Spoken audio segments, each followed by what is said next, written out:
Hello, my name is Lesedi Dawn. Thank you so much for joining me on my channel. A few weeks ago, I posted on Instagram and on Twitter asking people what sort of content would they like to see from me. Given that obviously I hadn't, put out a YouTube video in a couple of months. Now, if you're watching this in 2020 as I'm filming it, then you will know that 2020 is a movie. It is a whole movie that none of us signed up for. We are basically living through a global pandemic, and if I'm being quite frank, I don't think any of us saw this year panning out the way that it has. But anyway, we've had to adjust, and yeah, so that's why I've taken time to put out a video. That's the honest truth. Anyway, I'm gonna just jump straight into today's video, which is a question a friend of mine asked. She asked, how do we maintain momentum during a global pandemic? And I thought this is such a deep question, such a heavy question that demanded us to sort of like break it down, because wow, 2020 is exactly that, global pandemic. So how do we maintain momentum? Very great question.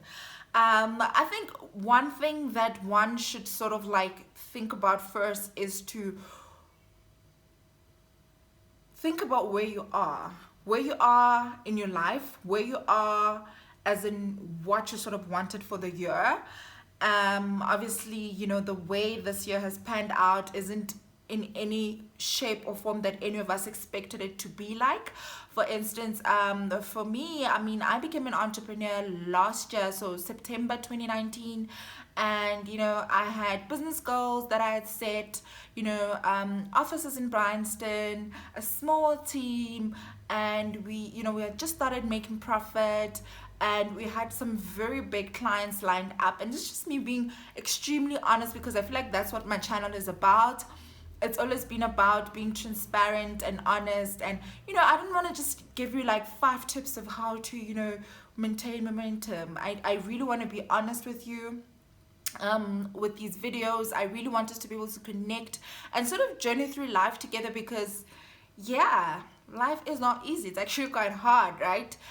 So 2020 has been a challenging year, but I think that there's still some wins in store for all of us if we choose to look at life differently. I feel like we could still come out of this year as better people, because ultimately that is the goal. So number one, I would say try and introspect and see where you are in life in terms of what you wanted out of this year for yourself, where you are in your journey, whether that's in relationships, your personal health, your personal wellness, your personal development, where you are in terms of your career as well, and perhaps look at what goals are still possible. Because as much as we're living through a global pandemic, it's not to say that everything on your list is not possible. There are still goals that you can still achieve. There are still goals that are within your reach. So number 2, I would say you need to prioritize. But in a way where you are honest with yourself as well.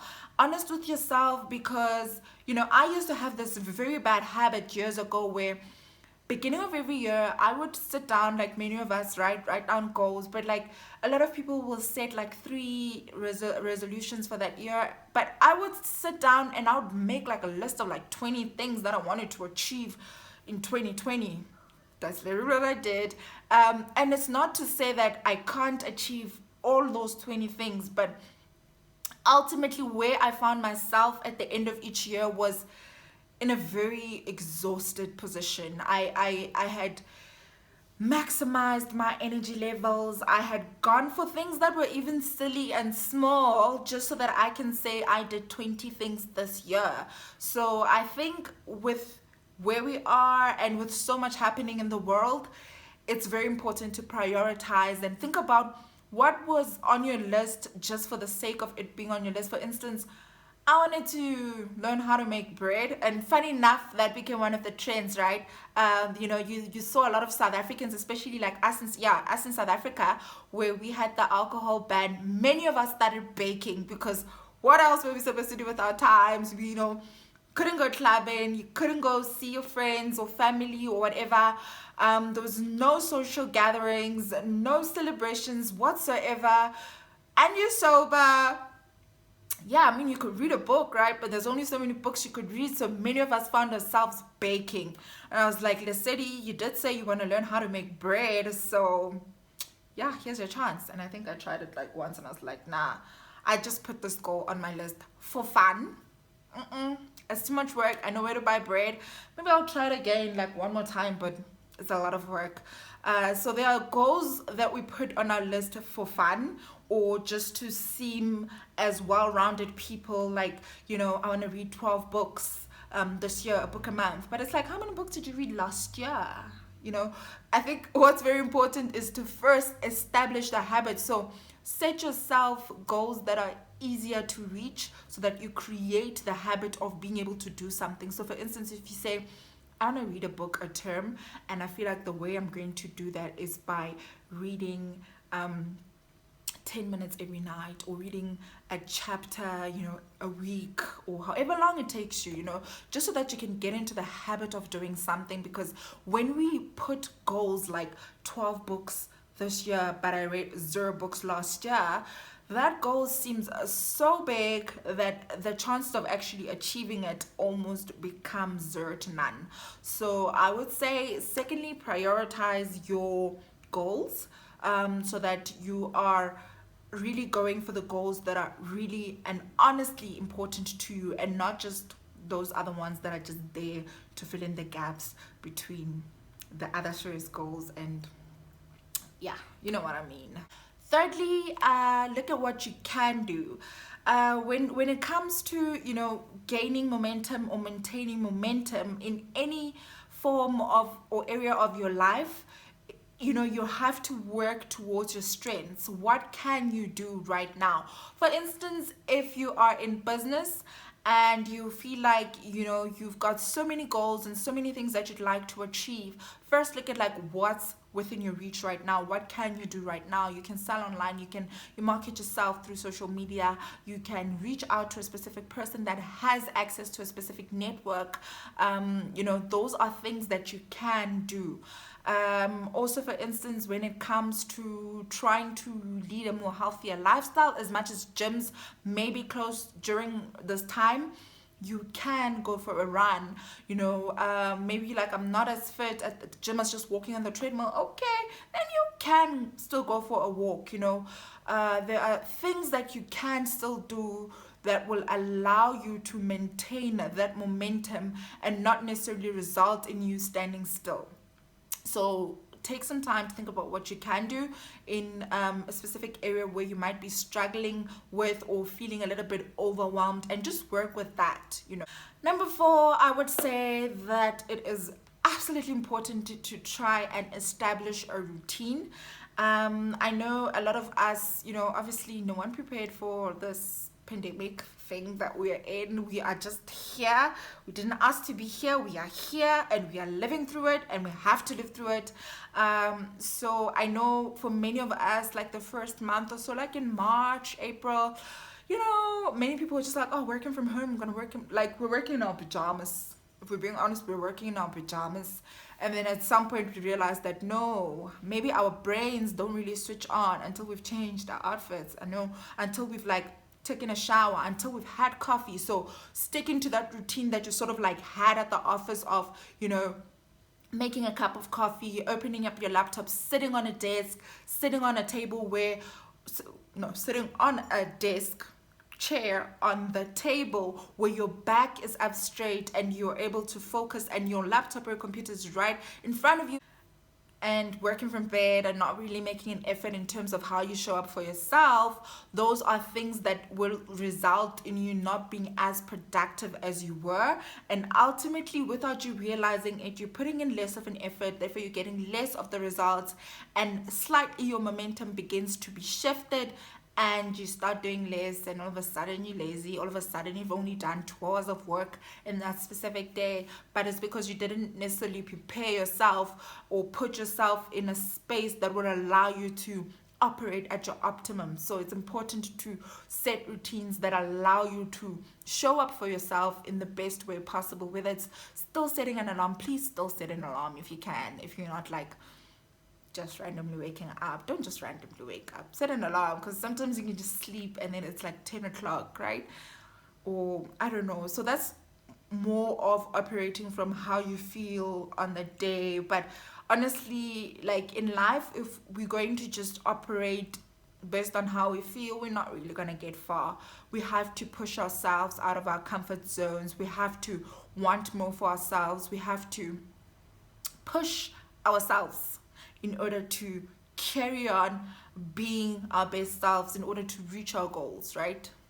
And when it comes to routine, another thing a lot of people tend to forget is self-care. Self-care is like my favorite topic. If you follow me on Instagram, you know how seriously I take self-care Sunday. And it's not just on Sundays, if I'm being honest. It's more like self-care midweek and then self-care Sunday.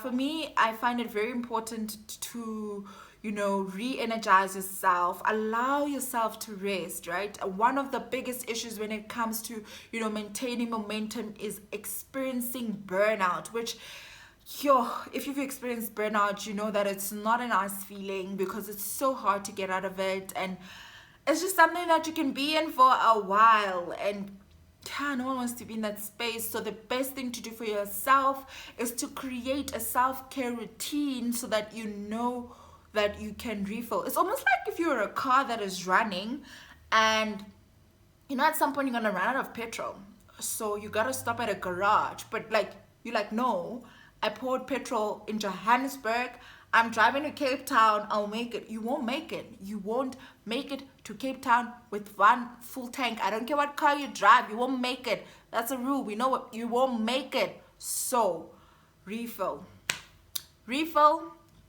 at any garage, well, as a car, but as yourself, refill still. So find a routine that works for you as a way of taking care of yourself. Self-care is important. For some people, it's like naps are important. Yeah, if a nap works for you, go ahead, take a nap. For some people like myself, I love taking long baths on a Sunday. That's the way that I sort of like re-energize, refill, and I just like soak in all those good essential oils, and like playing some good music in the background. Oof, that gets me ready for the week ahead. When I'm done, I'm ready for the week ahead. So you need to know what that thing is for you. What is that thing? For some people, it's cooking. It's like, when I cook that Sunday meal and I've had it and I've made this and I sit down, like I'm good. For other people, maybe it's taking a long walk. For other people, maybe it's exercise, Whereas for some people, they feel like exercise is just like torturing themselves or whatever. For some people, they realize that that's taking care of their bodies, that ultimately is through the way that they're able to get from Johannesburg to Cape Town. So you need to take care of yourself. You really need to take care of yourself. Number 5, you need to maintain a positive mindset. There is so much that is going on around the world, on the news, all the time. I don't watch the news unless I don't know. And I feel like if there's news that are breaking out, I will know. I don't watch the news, not right now. There's so much on the news. I will find the news. The news will find me through social media. The news will find me, but I do not like the news. No. Because it's never good things. It's really never good things. Yes, it's important to know what's happening in the world around you, but I feel like sometimes you should know yourself as well as an individual, whether that is something that will like weigh you down or not. I know we get like presidential addresses every other week or so I will definitely tune into those. That's probably the only time, if I'm being honest, that I watch the news. I'll jump onto Twitter to see what's trending on a daily basis, and if anything catches my eye that I feel like I would like to know more about, I'll research. I've also subscribed to a few news reports that I get in my mailbox every morning. So I do consume some form of news, but not on TV. No, I'll read, so I'll know what's happening wherever. But graphically, sometimes things can be a lot, and ultimately that can affect your entire mood for the day, or your outlook, and then all of a sudden you become anxious about life. So you really need to try and find a way to protect your space, and be aware of the content that you are consuming on social media, the content that you're consuming on other different online platforms, the content that you're consuming while you're watching TV. Is it feeding you positively? Is it entertaining you? Or is it tormenting you? So you need to know what works for you, what doesn't work for you, and try by all means to protect your space, because the world needs you at your best, and you need to make sure that you feel safe in this world, even though there's so much happening around us. You need to look out for yourself. Part of maintaining positivity in your life is having a positive mindset, but also having a growth mindset. What a growth mindset does is that it allows you to see life outside of where you are right now, outside of your current situation, outside of 2020. The goals that you've set for yourself, maybe begin to challenge yourself and ask yourself, where do you want to be 3 years from now? Where do you want to be 5 years from now? And then sort of like work it backwards. That way you always have something to look forward to, and maybe you can start working on certain projects that you only plan on launching 2 years from now. Maybe you can upskill yourself as well, and just learn about different areas that you'd like to sort of like see yourself 2 years or 5 years from now. And that way you will always remain ahead of yourself in your life, not ahead of other people, because we're not about competition over here. Everyone's running their own race, and that is very important. But also you should live up to your own potential and never limit yourself, because you are indeed limitless. Thank you so much for watching today's video. I hope that you enjoyed it, and let's connect on Instagram. I'm at Lesedi Dawn, as well as all the other different social media platforms. You can find me at Lesedi Dawn. You can DM me if you have any questions, or if you have topics that you'd like for me to cover in the next coming week or two over here on the YouTube channel. But yeah, thank you so much for watching. If you are new, I hope that you enjoyed this content. If you are old and you've been here before, thank you so much for coming back again. Until next time, bye.